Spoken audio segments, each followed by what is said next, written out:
Hi, this is Scott Arnaud with the Security Tip of the Week. Today we're going to talk about Apple computers. Did you know that Apple's operating system is not actually immune to malware? Clever marketing campaigns aside, Macs are not inherently more secure than PCs. The reason most electronic attacks target Windows-based computers is pretty simple. There's a lot more of them than there are Apple computers, and hackers do follow money. That means more targets, i.e. more money, more victims. Now, as Macs do become more prevalent, increasing their market share, of course, they are increasingly targeted with Mac-specific malware. Very simply, more Macs, more potential profit in attacking them.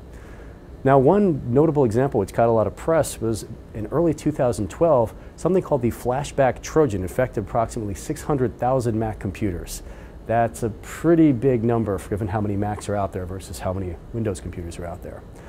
There have also been multiple vulnerabilities in a program called Java Runtime, which is actually a pretty popular one, and it worked on every platform, meaning it could infect a Linux machine, it could infect a Windows machine, it could infect a Mac machine.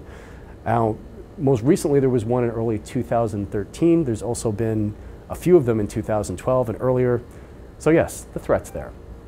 Now, the new Mountain Lion operating system has a few things which add some nice safety features for Apple.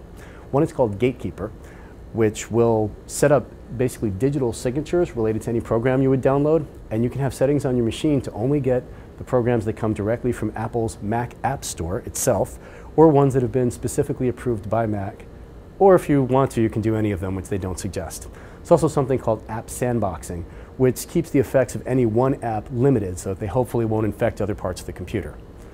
Now, if you'd like, one thing that you should always add with any computer, including an Apple, is antivirus software. There are a number of different ones available for the Mac. Certainly you could have paid ones such as Kaspersky Labs. Intego has one that's very well regarded called Virus Barrier. If you're looking for one that's free and pretty good, there are a couple. There's one called ClamAV. The one that I personally prefer is one from a company called Sophos. That's S-O-P-H-O-S. And their antivirus to the Mac is free and pretty good. At the end of the day though, you are still the best defense. You should always think before you click. If it looks weird, you don't need to click on it. You don't need to download it. Hopefully this has been helpful, and if you have more questions related to the Mac or other areas of computer security, please stop by thesecurityadvocate.com. Thanks so much and have a great week.